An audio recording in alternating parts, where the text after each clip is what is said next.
నా పేరు doctor Praneeth Reddy, paediatrician and neonatologist in Pratima hospital Kachiguda branch. ఈరోజు మనం urinary tract infection in children గురించి మాట్లాడదాం. అంటే రికరెంట్ ఇన్ఫెక్షన్స్, మూత్ర ఇన్ఫెక్షన్స్ అంటాం కదా, అది పిల్లలల్లో. సో అది చాలా మట్టుకు ఫీమేల్ చైల్డ్లో ఎక్కువ కామన్. అరౌండ్ 3 to 10% ఫీమేల్ అయితే 1 to 5% మేల్లో. ఎందుకు అంటే ఫీమేల్స్లో యూరినరీ ట్రాక్ట్ అంటే చిన్నగా ఉంటుంది, దానివల్ల వాళ్ళకు రికరెంట్ యూరినరీ ట్రాక్ట్ ఇన్ఫెక్షన్ వచ్చే అవకాశాలు ఎక్కువ ఉంటాయి. సో సెకండ్ థింగ్, వయసు చిన్న అంటే younger the age, less than 6 months పిల్లలలో most common urinary tract.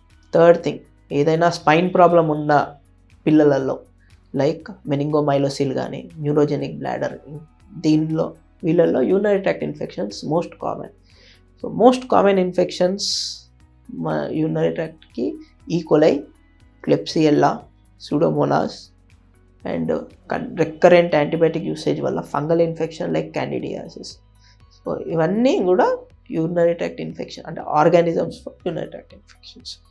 So ఈ రికరెంట్ యూరినరీ ట్రాక్ట్ ఇన్ఫెక్షన్స్ వల్ల వచ్చే ప్రాబ్లమ్స్ ఏంటిది అంటే, రికరెంట్గా ఉండడం వల్ల ఆ ఎఫెక్ట్ యూరినరీ బ్లాడర్ మీద పడుతుంది. అంటే థిక్కెనింగ్, ఆ బ్లాడర్ యొక్క వాల్ ఏదైతే ఉంటుందో అది థిక్ అయిపోతుంది.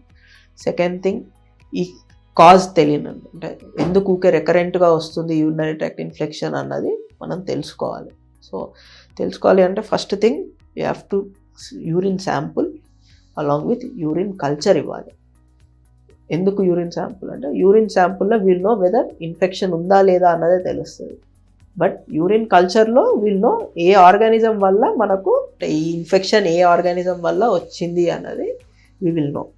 సో ఆ ఆర్గానిజంకి తగ్గ యాంటీబయాటిక్స్ వెళ్తున్నాయా లేవా అన్నది మనం ఫస్ట్ చూసుకోవాలి.